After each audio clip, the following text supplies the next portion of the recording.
Pernah tak kita terfikir, kata-kata yang kita cakap setiap hari tu sebenarnya ada kuasa tau. Jadi hari ni, jom kita kupas satu konsep yang sangat penting dalam budaya kita, iaitu kesantunan bahasa. Dan kita akan tengok macam mana ia boleh ubah dunia sekeliling kita. Cuma renung balik.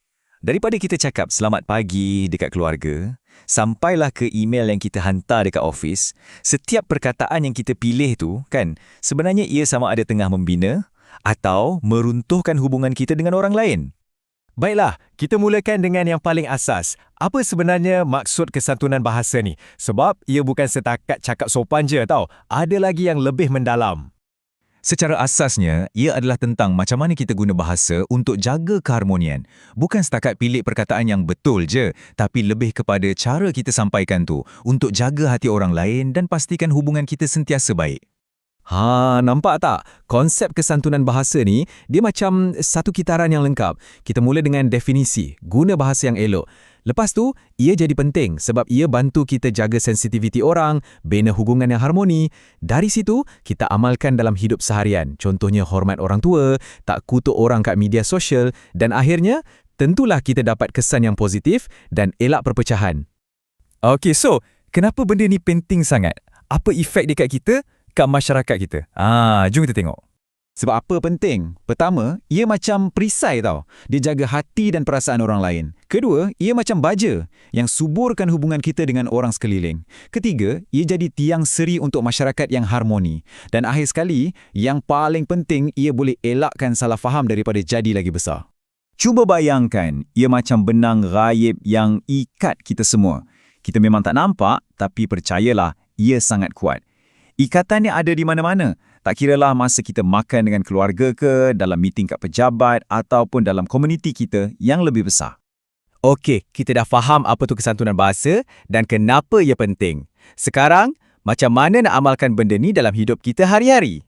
Jadi, macam mana nak buat? Senang je. Ada 3 benda simple yang kita boleh terus mula buat. 1, jadikan bahasa sopan tu macam default setting kita. 2, hormat orang yang lebih tua, tak kira siapa pun. Dan yang ketiga, ni golden rule untuk zaman sekarang ni. Fikir dulu sebelum type. Jangan sesekali hina orang kat media sosial. Penting sangat tu. Dan yang paling best kan, kesan dia tu macam ripple effect. Satu komen yang baik, satu message yang sopan online, ia boleh ubah terus mood satu perbualan tu tau. Boleh cipta satu gelombang positif yang kita pun tak jangka. Setiap pilihan yang kita buat mesti ada akibatnya kan? Dan bila bercakap pasal bahasa ni, ada 2 jalan. 2 hasil yang sangat-sangat berbeza, bergantung pada jalan mana yang kita pilih. Tengok ni, sebelah sini kita ada laluan harmoni. Laluan ni dia eratkan hubungan, wujudkan suasana yang aman damai. Sebelah sana pula, laluan perpecahan. Yang ni dia bawa kepada gaduh-gaduh, benci-membenci. Nampak tak bezanya? Pilihan tu kat tangan kita sendiri.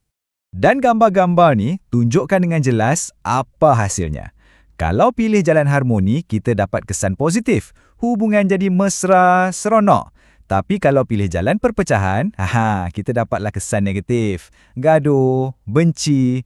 Sebenarnya, setiap perkataan kita adalah satu langkah ke salah satu arah ni. Baiklah, sebagai kesimpulan, jom kita balik kepada diri kita sendiri. Kuasa untuk ubah dunia sekeliling kita ni sebenarnya bermula dengan lidah kita, dengan tutur kata kita. Dan slogan ni memang tepat sangat. Dia rangkumkan semua yang kita bincangkan hari ini. Ingat ya, tutur kata beradab, hubungan jadi akrab. Bila kita cakap elok-elok, penuh adab, hubungan kita automatik akan jadi lebih rapat, lebih mesra. Simple je kan? Jadi, sebelum kita habis, saya nak tinggalkan anda dengan satu soalan. Tak payah fikir perubahan besar-besar, cukup satu benda kecil je. Apa satu perubahan kecil yang anda boleh buat, mula hari ini juga, untuk pastikan kata-kata anda tu jadi jambatan yang menyambung, bukan dinding yang memisahkan? Cuba fikirkan.